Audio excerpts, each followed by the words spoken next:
Sampradaya Anushtana Rakshana Abhiman Saran proudly presents Upanyasam series by Sri A.P.N. Swami on Yagams mentioned in Mahabharatam on the occasion of Atirudra Mahayajnam conducted in Madurai. சதாவக்கிரகா, அதாவது மாமனாரை பூஜிக்கணும்னு சாஸ்திரம் இருக்கு. அதே மாதிரி மாப்பிளைய பூஜிக்கணும்னு சாஸ்திரம் இருக்கு. ஜாமாதா விஷ்ணுவத் பூஜ்ஜான்னு இருக்கு. மாப்பிளைய விஷ்ணுவை போல பூஜிக்கணும்னா, விஷ்ணுவை போல இருக்கிற மாப்பிளைய பூஜிக்கணும்னா அவங்க சொன்னா அப்படியா சுவாமி பூஜிட்டாங்க. என்ன பூஜிட்டாரு? வீட்டோட மாப்பிளையா இருக்கும். ஏன்னா விஷ்ணு திருப்பார்கள் மாப்பிளை தான். அவர் வீட்டோட மாப்பிளையா இருந்திருக்காரு. அந்த வீட்டை விட்டு கிளம்பக்கூடாதுன்னா வீட்டோட மாப்பிளையா இருந்தா அவர் ஜாமாதா. சதாவக்கிரகா, ஐயோ ஒரு கவி, அவன் கவிதை சொல்றான், அவனுக்கு அவஸ்தை. சதா வக்ரஹா சதா குருஹா சதா மானதனாபஹா அப்படின்னு. இது 2025 எப்படி இருக்கும்? சனி பயிற்சி, ராகு பயிற்சி, கேது பயிற்சி, குரு பயிற்சிலாம் இருக்கு. அதெல்லாம் எப்படி இருக்கும் அப்படின்னா, சதா வக்ரஹா சதா குருஹா. ஆரம்பிக்கிட்டே உனக்கு கூடும் உருப்படாது, ஒன்றும் நடக்காது, எதுவுமே ஒரு நல்லது கிடையாது அப்படின்னா அப்புறம் அதே படிக்கணும். சதா வக்ரஹா சதா குரூரஹா, எப்பொழுதும் வக்ரம், எப்பொழுதும் குரூரம். சதா மானதனாபஹா, வெறுமைகளாப்பா உன் மானத்தை வாங்கும், உன் பைசாவை கொடுக்கும். அப்படியா? அது எந்த கிரகத்துல எந்த ராசியில நிற்கும்? கன்யா ராசி ஸ்திதோ நித்தியம். ஒரே ராசி தான், அதுக்கு பெயர்ச்சியே கிடையாது. கன்யா ராசியிலேயே நின்று இருக்கணும். இப்படி ஒரு கிரகத்தை கேள்விப்பட்டதே இல்லையே சுவாமி.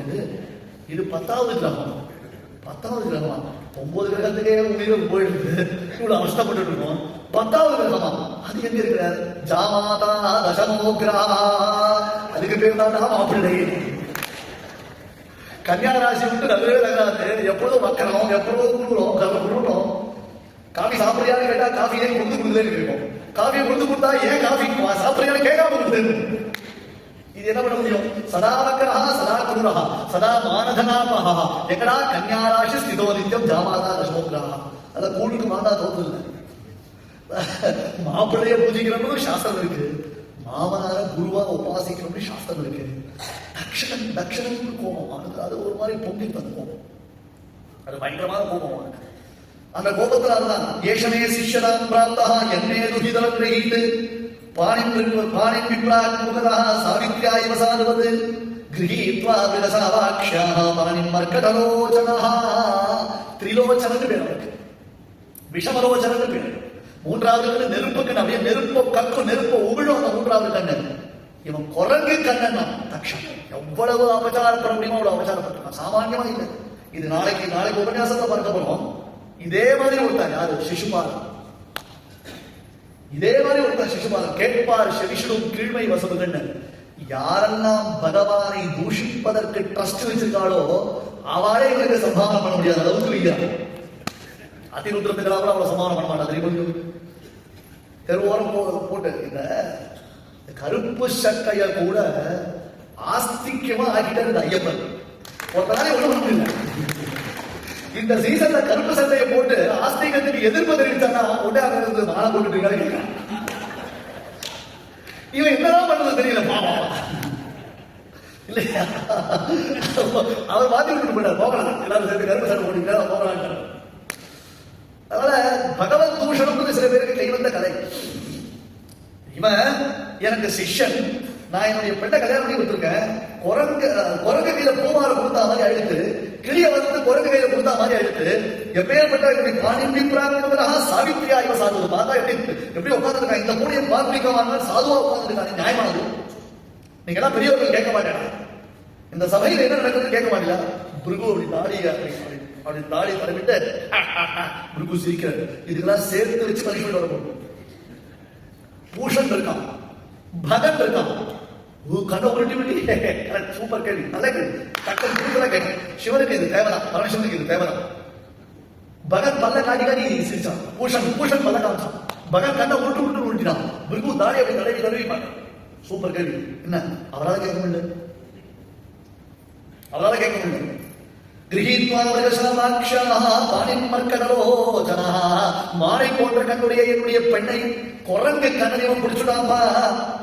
அனிச்சன்னம் பிதாம்பாரா, பிரேதாவாசேஷு கோரேஷு பிரேதைர் பூதகணைர்வதः அடந்துமத்தவன்னக்னஹ யுக்த கேஷோ ஹசன்னிருதன்னே. ஒழுங்கா ஒரு இடத்துல உட்கார்ந்துட்டா என்னுடைய பெண்ணை கல்யாணம் பண்ணி கொடுத்தனே, உடம்பு முழுக்க சாம்பல பூசிருக்காரு, சுடுகாட்டு சாம்பல பூசிருக்காரு, பூத பிரேத பிசாச கணங்களோட இவனுக்கு சகவாசம். எதெல்லாம் அவருக்கு பெருமை கொடுக்குமோ அதெல்லாம் இவன் சிறுமையா பேசுறான். அதுதான் சுவாரஸ்யம். பிரேதவாசேஷு கோரேஷு பிரேதைஹி பூதகணைர்வதः அடந்துமத்தவன்னக்னஹ யுக்த கேஷோ ஹசன்னிருதன்னே. சிதா பஸ்மகிருதஸ்தானஹ பிரேதஸ்தங் நக்னம். கிருத்திவாசன் பேரு. காளிதாசன் சாகுந்தரத்துல ஆரம்பிக்க சேவே யாசிருஷ்டி சிருஷ்டிராஜ்யா வஹதி விதிஹுதஹ யாஹ விரியாசஹோத்ரீன்னு ஆரம்பிக்கும். அஷ்டமூர்த்தியை கொண்டாடுறான் காளிதாசன். கிருத்திவாசகான்னு பேர். நக்னம் பிரேதகங்களோடு சுத்தவன், உண்மத்தன், உடம்பு முழுக்க சுடலை பொடிய பூசிக்கிறவன். இவனுக்கெல்லாம் என்ன மரியாதை இருக்கு? மரியாதை தெரியாது, சபையில கௌரவிக்க தெரியாது, கௌரவ அனர்ஹன்.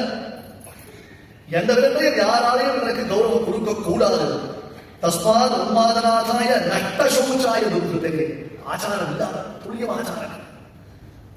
பெரியோர்களை பணி தத்தாவது வயாசாந்தி சோதித்தே வரவேற்கிறான். இந்த பிரம்மா என்ன கம்பல் பண்ண, நல்ல பையன்டா பொண்ணு கொடு, நல்ல பையன் பொண்ணு கொடு, அண்ணா பொண்ணை பார்த்துப்பா அப்படின்னு இந்த பிரம்மா சொன்னதுனால என் பொண்ணை கல்யாணம் பண்ணி கொடுத்துட்டேன். அதுல இருந்து இவன் முடிஞ்சது கூட முடிக்க கூடாதுன்னு வச்சுட்டேன். ஆனா இன்னைக்கு சபையில வந்து இவன் பார்க்கிற மாதிரி ஆயிடுச்சு. இந்த சபையில இவனை பார்க்கிற மாதிரி ஆயிடுச்சு. எனக்கு பிடிக்கல. நீங்க சபையை நடத்தும் நடத்தான் இருக்கும். இந்த சபையை விட்டு நான் வெளியிட பண்ண எப்ப எனக்கு இந்த சபையில கௌரவம் இல்லையோ, மாமனார கௌரவிக்க தெரியாத ஒரு மாப்பிள்ளையார் உட்கார்ந்துருக்கான், எனக்கு இவன் பேர் மதிப்பு கிடையாது, நீங்க என்ன வேணா பண்ணுவோம், நாங்க போறேன் அப்படின்னு நந்திகேஸ்வரர் அவருக்கு பயங்கரமான கோபம். அவர் சிவகதியை கொடுக்கிறது உடனே சாபம். அதுதான் தபஸ், அதுதான் தபஸ். ஏன்னா அப்புறம் பெரிய யஜ்யம் நடக்க போகுது. இந்த யஜ்யத்தை தக்ஷன் எப்படி நடத்த போறாருதான் பெரிய விசேஷம் இருக்கு. அந்த யஜ்யத்தை எப்படியெல்லாம் நாசம் பண்ண முடியுமோ அப்படி நாசம் பண்ணினார் வீரபத்ரன் நடக்க போகும். ஒத்துக்க நந்திகேஸ்வரர் கோபம். நிஷித்யமானஸ்ஸ சதஸ்ய முக்யைஹி தக்ஷோ கிரித்ராய விசிருஜ்ய சாபம். இவ்வளவு கலாட்டம் நடக்கிறது. பரமேஸ்வருடைய முகத்துல ஒரு ரியாக்ஷன் இல்லை தெரியுமா உங்களுக்கு? நாம் எப்படி உபன்யாசம் கேட்கிறோமோ அதே மாதிரி என்ன சரணம் இல்லாமல் அப்படியே நாம சொல்றது புரியலா புரியலையா இல்ல இன்னும் கொஞ்சம் வேகமா சொல்லலாம். அங்க அவர் எப்படி உட்கார்ந்து அப்படின்னா நாம இங்க இவர் உட்கார்ந்து நிச்சயமா இருக்காரு. தக்ஷோ கிரித்ராய விசிருஜ்ய சாபமோ தஸ்மாத் வினிஷ்டம்ய விவருத்தமன்யோ ஜகாம கௌரவ்ய நிஜம் நிகேதனோ. இப்படி நடக்கக்கூடாது, இது தப்பு அப்படின்னு அந்த சபையில யாராவது ஒருத்தர் எதிர்த்து சொல்லிக்கணும்ல. இதே மாதிரி தான் கௌரவர்கள் சபையில் இருந்தது. திரௌபதி எவ்வளவு கஷ்டப்பட்டா. அந்த சபையில் இருந்த அத்தனை பேரை பார்த்து கேட்டான், நியாயமா இவ்வளவு மகான்கள் இருக்கே, யாராவது ஒருத்தர் இருந்து தீர்மானம் சொல்ல வேண்டாமா? பீஷ்மர், துரோணர், கிருபர், அஸ்வத்தாமன், விதுரர் எவ்வளவு மகாஜானிகள். விதுரர் மட்டும்தான் கொஞ்சம் கோபப்பட்டார். விதுரர் மட்டும்தான் சில கேள்விகள் கேட்டார். மற்ற யாரும் வாயத்திலிருந்து ஒரு கேள்வி கேட்க. அதான் கடைசியில எப்பன்னா பீஷ்மர் ரொம்ப படிக்கிற விருதுங்க, பீஷ்மருடைய நிர்யாணம் ஏற்பட போகுது. இன்னும் கொஞ்சம் நாள்ல பீஷ்மர் நிர்யாணம் வர போகுது. அந்த சமயத்துல போய் அவரிடத்துல தர்மங்களை கேளுன்னு அனுப்புறார் கிருஷ்ணன். வியாசர் பிரேரணை பண்ற தர்மபுத்திராதிகள் போய் பிரார்த்திக்க தர்மத்தை கேட்கணும் பீஷ்மரிடம். எல்லாரும் பாண்டவர்கள்லாம் வந்து பீஷ்மரை பார்த்து கை கூப்பி சேவிக்கிறார். திரௌபதி வந்து சேவிக்கிறார். கொஞ்சம் திரௌபதிக்கு ஒரு சிரிப்பு வந்துடும். ரெண்டு இடத்துல திரௌபதி அப்படி பிரத்யட்சமா சிரிச்சுட்டான். எங்க தர்மபுத்திரன் பண்ணின ராஜசூய யாகத்துக்கு துரியோதனன் வந்திருந்தாலும் அந்த சபையில ஒரு அற்புதமான சபா மண்டபம், மயசபா மண்டபம் நிர்மாணம் பண்ணி வச்சிருக்கு. இப்பயும் நம்ம எல்லாம் கஷ்டப்படணும். இன்னும் கூட நம்ம நிறைய பேருக்கு ஒரு சந்தேகம் வரும். அந்த கதவு கிட்ட போய் ஒரு நிமிஷம் நிற்போம். புல்லுனா இழா தள்ளா, புஷ்னா தள்ளா இல்லை இழா, ஒரு செகண்ட் யோசிப்போம். அந்த அபியாசம் எல்லாருக்கும் உண்டு. எப்பேற்பட்டதான சசிதரூர் ஒகாபலர் இருந்தால் கூட புல்லுனா இழா தள்ளா அப்படின்னு யோசிப்போம் ஒரு செகண்ட். அந்த மாதிரி சில இடங்கள்ல பார்த்தா அந்த கிளாஸ் டோர் இருக்கும். நாம போய் நின்றா சாதாரணமா சென்சார்ல அது தானா திறந்துடும். நாம இல்ல அந்த இடத்துல அழகா வழி இருந்துச்சு நேரம் போய் டவாந்து வேற போய் முட்டி போ செயின்ட் கோபி நடுவே சொல்லுவாங்க. அந்த காலத்துல ரொம்ப ஃபேமஸ் அந்த செயின்ட் கோபி நடுவே சொல்லி பாத்தீங்கன்னா இப்பதான் வருது அந்த நடுவே சொல்லுது. ஒரு அம்மா அப்படி பாப்பா உத்துமாமா ஒருத்த உட்காந்து காமி சாப்பிட்டு அவன் கையில ஒரு கையில தொடப்போம் கையில வேற வச்சிருப்பான். காத்தா முதல் மாசத்துக்கு காதல வழக்கமா வச்சிருக்கான். அவன் காமி சாப்பிட்டு இவன் இப்படி உத்து பார்ப்பான்.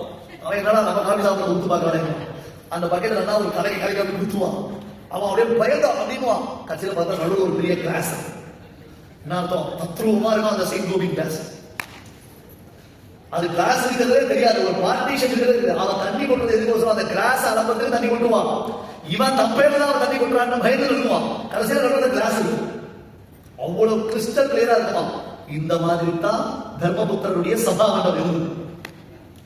அதுல கண்ணு தெரியாமல் எது ஜலம் எது ஸ்தலம் தெரியுது யாருக்கு? துரியோதனுக்கு. அதுல போனவன் பறிக்க விட்டான். அதை பார்த்து பீமன் சிரிச்சான். சாதாரணமா சிரிக்கிற பீமன், டேய் இவன் திருதராஷ்டிரிய பிள்ளடான். துரியோதன நிறைய சீண்டி விட்டுருக்கா பாண்டவர்கள், சும்மா இல்ல. இந்த பீமன் தொப்பையை தொப்பை ஆடி நாடி கேட்க வைக்க சிரிச்சான். அது திரௌபதிக்கு சிரிப்பு. அவோ துரியோதன விழுந்து சிரிக்கல, பீம தொப்பை கொடுக்கிறது பார்த்து அவளுக்கு சிரிப்பு வந்துருச்சு. அது துரியோதனன் பார்த்தா அவன் மானி, அவனுக்கு ரோஷம் அதிகம். என்ன இருந்தாலும் ஒரு பொம்பளை தான் வழிக்கு விழுந்ததை பார்த்து சிரிக்கிறது. அதுவும் திருதராஷ்டிரன் பிள்ளை ஒரு வார்த்தை. எவ்வளவு வார்த்தைக்கான வார்த்தை. அந்த வார்த்தையை பேசிட்டான். அதை கரு வச்சிருக்கான். ஒட்டுமொத்தமா தர்மரை மொத்தமா ராஜ்யத்தை விட்டு வெளியேற்றினான். அப்ப அந்த சபையில திரௌபதி கேட்கிறா, இவாடா தலை குடிஞ்சிருந்தா அவன் சிரிச்சுட்டான். அந்த சிரிச்சதுதான் இத்தனை அனர்த்தத்துக்கும் காரணம். அதன் பிறகு இப்ப பீஷ்மரிடத்துல உபதேசம் கேட்க வந்திருக்கா. அப்ப திரௌபதி லைட்டா சிரிச்சா. பீஷ்மர் புரிஞ்சுட்டார், எனக்கு புரியுதுமா, நீ ஏன் சிரிக்கிறேன் நான் புரிஞ்சுட்டேன், ஏன் சொல்லுங்க. அந்த சபையில எனக்கு யாருமே நியாயம் சொல்லல, யாருமே நீதி சொல்லல. துச்சாசன் என் கணவன் கூட என்னை பார்க்க கூடாத சமயத்துல இருந்த என்ன சபை நடுவே ஒருத்தர் இழுத்து வந்து போட்டா, நீங்களா கொட்டாபடி மாதிரி சபையில உட்கார்ந்து அப்ப பேச வேண்டிய தர்மத்தை விட்டுட்டே அப்ப தர்மத்தை பேசல. யாரும் ஒரு வாயை திறந்து ஒரு வார்த்தை கூட நீங்க பேசல. இப்ப என்ன சுவாமி நீங்க பெருசா கேட்க போறீங்க? இப்ப உங்ககிட்ட தர்மம் பேச வரணும், உங்ககிட்ட எதுக்கு தர்மத்தை கேட்க வரணும் அப்படின்னு அவருடைய மனோநிலையை பிரதிபலிச்சு. வாஸ்தவம் தான், நீ கேட்கறது தப்பு கிடையாதுதான், நியாயம்தான். ஆனா அன்னைக்கு எனக்கு கிருஷ்ணனுடைய அனுகிரகம் இல்லை, இன்னைக்கு கிருஷ்ணனுடைய அனுகிரகம் இருக்கு. ஆகையால நான் பேச போறேன். தர்மபுத்திரன் பீஷ்மர், அன்னைக்கு கிருஷ்ணனுடைய அனுகிரகம் எனக்கு இல்ல, இருந்திருந்தா சபையில வந்து நியாயம் சொல்லியிருப்பேன். அந்த அனுகிரகத்தை நான் எழுந்துட்டேன். இன்னைக்கு கிருஷ்ணனுடைய அனுகிரகம் எனக்கு கிடைச்சிருக்கு, அதனால உனக்கு இப்ப என்னால சொல்ல முடியும்னு பீஷ்மர் சொல்ல. Of its kind, Ramanuja Sampradaya based Bhagavad Gita books in Sanskrita, Kannada and Tamil with only Moola Shlokams. Differences in the shloka text are also given by researching into more than 15 commentaries by various Acharya Purushas. Villai Vidutha Vijayan, an extensive Tamil commentary on first adhyayam of Bhagavad Gita in Tamil by Dr. Sri A.P.N. Swami. All these books, along with 60 plus books written by Dr. Sri A.P.N. Swami in Tamil, Kannada and English are available for free download on apnswami.wordpress.com. Dakshan அந்த சபையில கேட்ட பொழுது ஒருத்தராவது நியாயம் பேசிக்கணும். தக்ஷா, நீ பேசுறது தப்பு. பரமேஸ்வரன் நீ தூஷிக்க கூடாது. உங்க ரெண்டு பேருக்கும் மாமனார் மாப்பிள பிரச்சனை சொன்னா அந்த பிரச்சனை நீங்க வீட்டுல வச்சுக்கோங்க. அதை எங்க எக்ஸ்பிரஸ் சொன்னா உங்களை எக்ஸ்பிரஸ் பண்ணணும். பிரம்மா எழுந்துக்கல, பிரம்மா உன்னுடைய பிதாமகன் அவர் எழுந்துக்கல, அவர் மரியாதை கொடுக்கல, ஓகே பேசாம இருந்தாரு. பரமேஸ்வரன் எழுந்துக்கலன்னா அந்த பஞ்சாயத்து நீங்க அப்புறம் வச்சுக்கணும். இன்னொன்னு சபையில நாங்க சேவிக்கிற நாங்க வணங்கக்கூடிய கடவுளை நீ தூஷிக்க கூடாது. தேவதா பண்ணக்கூடாது சுவாமி. யதாசக்தி நிக்கிறியா தேவதா ஒழுங்குகிறான். நம்முடைய தெய்வத்தையும் நம்முடைய குருவையும் ஒருத்தர் நிந்தித்தானே ஆனால் நம் சக்திக்கு தக்கபடி அவர்களுக்கு சிக்ஷை கொடுக்கணும். இல்ல அந்த இடத்த விட்டு நகர்ந்து போயிடும். இப்ப தக்ஷன் எவ்வளவு பேசினாங்க, எவ்வளவு தூஷித்தம். அத்தனை தூஷணையும் பார்த்து அந்த சபையில் இல்லை எல்லாரும் கேட்க வைக்க சிரிச்சுட்டா, சில பேர் தாடி தாடிட்டா, சில பேர் பல்ல காட்டினா, சில பேர் முகம் உருட்டினா, உங்க எல்லாருமே இருக்கிறாங்க. நந்திகிருஷ்ணன் பார்த்துக்கலாம் எல்லாத்துக்கும் ஒரு சமயம் இருக்கு அப்படின்னு. அப்ப நந்திகேஸ்வரர் சாபம் கொடுத்தார். விஜ்ஞாய சாபம் கிரிஷானுகாக்ரணீ நந்தீஸ்வரோ ரோஷ கஷாய தூஷிதா தக்ஷாய சாபம் விசசர்ஜதாருணம் ஏகான்மமோதன் ஸ்தனவச்சதாம் த்விஜாஹ. யாரெல்லாம் இப்ப கை கட்டி சிரிச்சேடோ, கேலி பண்ணேடோ, அட்டகாசம் பண்ணேடோ, நீங்க அத்தான பேரும் தர்ம விஹீனர்களா போயிட வேண்டியது. உங்களுக்கு தர்மம்னாலே என்ன தெரியாது. யாகங்கள், யஜ்ஞங்கள், தானங்கள், தவங்கள் பண்ணினோம்னு சொன்னா அந்த யாக யஜ்ஞ தான தவத்திற்கு உரியதான பிரக்கிரியை உங்களுக்கு தெரியாம இருக்க மாட்டோம். இதான் சாபம். அசாஸ்திரம், ஆசுரம், கோரம், தபஸ்தப்தம், ஹூதம் பரமாத்மா பகவான் கண்ணன் கீதையில யசாஸ்திர விதி உத்ஸ்ருஜ்ய. சாஸ்திரத்தை எப்படி நடக்கணும் சுவாமி? யாகங்கள் யஜ்ஞங்கள்லாம் எப்படி நடக்கணும் அப்படின்னா அதுக்கு ஒரு வழி இருக்கு, ஒரு பந்தா இருக்கு. சோமயாகம்னா இப்படிதான் பண்ணணும், வாஜபேயம்னா இப்படிதான் பண்ணணும் அப்படின்றதாக அதுக்கு ஒரு வழி வச்சிருக்காங்க. ஆனா அந்த யாகத்தை கூட கேவலம் பதவுடைய ஆசையோட பண்ண மாட்டான். இப்ப எதுக்காக நாம பண்றோம் அப்படி கேட்டா பகவத் பிரீத்தியர்த்தம் பண்ணணும். எதுவாக இருந்தாலும் அதுதான். அதுக்கு பேர் தான் கர்மயோகம்னு பேர் இருக்கலாம். அப்படி பண்றதுக்கு பேர் தான் கர்மயோகம். அப்படி இல்லாமல் நாம நம்ம இஷ்டத்திற்கு நமக்கு நம்முடைய பிரீதிக்காக சொர்க்காதிகளுக்கோசம் ஒரு யாகம் பண்றோம், சொர்க்கத்தை அனுபவிப்பதற்காக சில காரியங்கள் பண்றோம் அப்படின்னா அந்தந்த பலன்கள்ல மட்டும்தான் ஆசை வரும். நந்திகேஸ்வருடைய சாபத்தினால்தான் பலன்ல மட்டுமே ஆசை கொண்டு வைதிக தர்மங்களை பண்றவா சில பேர் ஏற்பட்டுள்ளான். லோகக்ஷேமார்த்தம் பண்ண மாட்டான். அவளுக்கு என்ன, தங்களுக்கு சொர்க்கம் வரணும், தங்களுக்கு பணம் ஆசை வரணும், தங்களுக்கு எல்லாமே வரணும் அப்படின்னு சொல்லி அதுல ஒரு ஆசை, அதுல ஒரு திருப்தி அவளுக்கு. அதுல உத்தேச தேவதா விசேஷம் கூட அவளுக்கு தெரியாது. தெளிந்த ஞானம் தெரியும். இந்த யாகங்களினாலே யார் ஆராதிக்கப்படுகிறான்? போக்தாரம் யஜ்ஞதபசாம் சர்வேஸ்வரான பரமாத்மா தான் ஆராதிக்கப்படுகிறான். அவளுக்கு அந்த ஞானம் வராது, அந்த ஞானம் ஏற்படாது. பசுபத பரிசேஷான் பண்டிதோ நாம யஜ்ஞான். சுவாமி தேசிகன் பாதுகாசகஸ்திரம் அத்தியாச்சரியமான ஒரு கிரந்தம் இருந்துச்சு. இரவினுடைய ஒரு யாமம், அதாவது ஒரு 3 hours ஒரு கிரந்தம் பண்ணிது. ஒரு கிரந்தம் 1008 ஸ்லோகங்கள், பாதுகாசகஸ்திரம் 1008 ஸ்லோகங்கள். அந்த பாதுகாசகஸ்திரம் அதுல சொல்ற பகவானுடைய பெருமை தெரியாமல் ஒருத்தன் யாகங்கள் யஜ்ஞங்கள் அவன் பண்ணினான்னா என்ன பிரயோஜனம்? யாக்ஞவல்யர் கார்கீன்னு சொல்ல வார்த்தை யோவா கார்கீயேத தக்ஷரம் அபிதித்வாம் யஜதே ஜுஹோதி தபஸ்தப்யதே சகிருபணஹ அப்படின்னு கார்கிக்கு பதில் சொல்ற யாக்ஞவல்யர். பெரிய விதுஷி கார்கின்னு பேர் அவளுக்கு. அவன் கேள்வி கேட்கிறா, சில கேள்விகள் கேட்கிறா யாக்ஞவல்ய மகர்ஷி. அதுக்கு யாக்ஞவல்யர் பதில் சொல்ற யோவா கார்கீயேத தக்ஷரம் அபிதித்வா அப்படின்னு. அக்ஷர சப்தத்தினால சொல்லப்படக்கூடியவன் பரபிரம்மம். அந்த பிரம்மஸ்வரூபத்தை தெரிஞ்சுக்காமல், பிரம்ம தத்துவத்தை தெரிஞ்சுக்காமல், பிரம்மத்துடைய லட்சணத்தை தெரிஞ்சுக்காமல், நான் செய்யக்கூடிய ஆராதனை யாருக்குன்னு தெரிஞ்சுக்காமல், யஜதே ஜுஹோதி தபஸ்தப்யதே, யாகம் பண்றான், யஜ்ஞம் பண்றான், தானம் பண்றான், தபஸ் பண்றான், ச கிருபணஹான கிருபணஹான பிரயோஜனமே இல்லை, பிரயோஜனமே இல்லை. அதெல்லாம் அவளுக்கு ஒரு பயன் கொடுக்காது, ஒரு ஆசையை கொடுக்காது. அவளுக்கு வேற வேற ஆசை அபிவிருத்தி பண்ணுமே தவிர அவருடைய பிரயோஜனம். நாம எதுக்கு மருந்து சாப்பிடுறோம்? உடம்பு சரியில்லை ஒருத்தருக்கு, நாம வைத்தியர் இடத்துல போய் இருந்து அவர்கிட்ட சிகிச்சை பண்ணி மருந்து சாப்பிட்றதுக்கும் வெறும் ஒரு மெடிக்கல் ஷாப்ல போய் வந்து மருந்து வாங்கி சாப்பிடணும் வித்தியாசம் இருக்கு. அது மாதிரி சாஸ்திர ஞானம் இல்லாமல் கேவலம் மேலிருந்து வாரியா சாஸ்திரத்தை பார்த்துட்டு அது தனக்கு எல்லாம் தெரிஞ்ச மாதிரி, தானே எல்லாத்தையும் கல்பிச்சுட்டா மாதிரி, தனக்கு எல்லாம் ஞாபகம் வந்துட்டா மாதிரி ஒருத்தர் இருந்தானா அவன் நந்திகேஸ்வருடைய சாபத்தினால வைதிகனான அர்த்தம். கேவலம் யாக யஜ்ஞாதிகள் அவளுக்கு பிரவൃத்தி இருந்தாலும் சொர்க்காதி பலன்கள் அவளுக்கு ஆசை இருக்குமே தவிர்த்து பிரம்மார்ப்பணம் பிரம்மஹவின்னு பரபிரம்மத்துடைய ஆராதனமா இருக்காது, லோகக்ஷேமமா இருக்காது, லோகத்துல எல்லாருக்கும் கல்யாணதாயகமா இருக்கு. அவளுக்கும் பலன் இல்லை, மற்றவளுக்கும் அப்படி ஆயிடும். நாம வேண்டிக்க போறோம், சுவாமி எனக்கு உடம்பு குணமானோம் வேண்டிக்க போறோம், தப்புங்க. எனக்கு உடம்பு சுத்தமானு வேண்டிக்க போறோம், என் பிள்ளைக்கு கல்யாணம் ஆனாலும் வேண்டிக்க போறோம், எனக்கும் சத்கதி கிடைக்கணும் வேண்டிக்க போறோம். ஆனால் அது எல்லாத்த காட்டும் அல்டிமேட் ஒன்று இருக்கு, என்னது? சர்வே ஜனா சுக்கினோ பகவத் பிரீத்தியர்த்தம் அப்படின்னு சொல்ல முடியாது. யாருக்கு இந்த பிரீத்தி? இந்த ஹோம யஜ்ஞங்கள்னால யாருக்கு பிரீத்தி அப்படி கேட்டா சர்வேஸ்வரனுக்கு பிரீத்தி நம்ம சொல்ல முடியாது. அந்த சங்கல்பம் இல்லைன்னா அந்த காரியம் பிரயோஜனம். சங்கல்ப பூர்வகமா பண்ணினா அந்த காரியத்துடைய சித்தி. அதுதான் நந்திகேஸ்வருக்கு கோபம் வந்தது. விஜ்ஞாயசாபம் கிரிஷானுகாக்ரணீ நந்தீஸ்வரோ ரோஷகஷாய தூஷிதா தக்ஷாயசாபம் விசசர்ஜதாருணோ ஏசாத்மமோதாஸ்ததவச்சதாம் த்விஜாஹ. இவர்கள் கிரகஸ்தாசிரமத்தில் பற்ற உடையவர்களா இருப்பான். கேவல காசு பணத்தை சம்பாதிக்கிறதுல மட்டுமே வழக்கு ருச்சி இருக்கும், மற்ற எதிரையும் வழக்கு ருச்சி கிடையாது, மற்ற எதிரையும் வழக்கு பிரயோஜனம் இருக்காது. அவர் சாபம் கொடுத்தார். அதை பார்த்தார் பிருகு, அவர் வாய் கொண்டு இருக்கலாமா? உடனே பிரமத கணங்களுக்கு சாபம் கொடுத்தார்.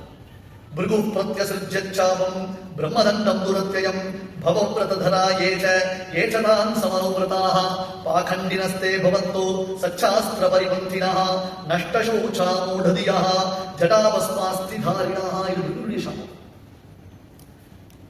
அதாவது பரமேஸ்வரனை உபாசிக்கிறதுல எத்தனையோ விதமான வழிகள் இருக்கு. சாஸ்திரங்கள்ல பரமேஸ்வரனுடைய உபாசனை பண்றதுக்கு எத்தனையோ வழிகள் சொல்லிருக்கு. அதுல சாத்விக வழி என்ன, ராஜச வழி, தாமச வழின்றதாக அந்த வழிகளில் வித்தியாசம் இருக்கு. இந்த பிருகுவினுடைய சாபத்தினால அத்யுத்கிருஷ்டதமமான ஒரு தாமச வழியை கைக்கொண்டு அது மூலமா இவர்கள் தான் பரமேஸ்வரனை அனுபக்தி பண்ணுவார்கள் சொல்லிட்டார். இப்படி ஒருத்தர் சாபம் கொடுத்துட்டா கிளம்பி போயிட்ட, அதை எடுத்து அதோட அந்த பக்கம் யாரும் போகல. நிச்சக்கிராம ததக்கிஞ்சிட்டு விமனாயிவ சாதுவாக எல்லாம் நடந்து முடிஞ்சிருந்தா அவ கலைஞ்சு போயிட்டா. எதுவுமே நடக்காத மாதிரி அங்கிருந்து கிளம்பினவர் பரமேஸ்வரன் தான். இவன் கத்தினா அவன் கத்தினா, இவன் சாபம் கொடுத்தா அவன் சாபம் கொடுத்தா, இவன் வேசா, ஒன்னும் ஒரு விதமான சலனம் இல்லை. நிச்சக்கிராம ததக்கிஞ்சு விமனாயிவ சாந்தா. என்னடா பகவத் சங்கல்பம் எல்லாம் எம்பெருமானுடைய திருவுள்ளம். அப்படி நடக்கிறது ஈஸ்வருடைய சங்கல்பம் பேசாம விட்டார். ரங்கநாதரை தான் கல்யாணம் பண்ணிக்க போறா, ரங்கநாதர் தான் கல்யாணம் பண்ணிக்க போறான்னு நினைச்சிட்டு போனாங்க. அதெல்லாம் ஒண்ணும் கிடையாது. திடுக்கிடும் திருப்பங்கள் நிறைந்த ஒரு கல்யாணம் இருக்கு, ஆண்டாள் கல்யாணம். அது கடைசி நாள் பார்க்க போறோம். நம்ம போகி அன்னைக்கு திருக்கல்யாணத்தோட முடிக்க போறோம். அது ஆண்டாள் கல்யாணம் சொல்லிதான் முடிக்க போறோம். நீங்க இத்தனை கல்யாணம் கேட்டிருக்கலாம், இந்த கல்யாணம் சம்திங் நியூ ஸ்பெஷல். முதல் கலப்பு திருமணம் ஆண்டாள் திருமணம் தான். விபவத்துல இருந்த ஆண்டாள் அர்ச்சையில இருந்த ரங்கநாதரை கல்யாணம் பண்றாலும் இல்லையோ, அதனால கலப்பு திருமணம். மாதிரி இன்ட்ரெஸ்டிங் விஷயங்களை நீங்க தெரிஞ்சுக்கணும் அப்படின்னா ராமானுஜப்பாவை திருப்பாவை உபன்யாசம் இந்த டிசம்பர் 2024 16th டிசம்பர்ல இருந்து நடந்துட்டு இருக்கு. அதை நீங்க கேட்கணும்னா ஏபிஎன் சுவாமி யூடியூப் சேனல்ல மெம்பர்ஸ் ஆகி மெம்பர்ஸ் ஒன்லி கண்டென்ட்டை என்ஜாய் பண்ணுங்க.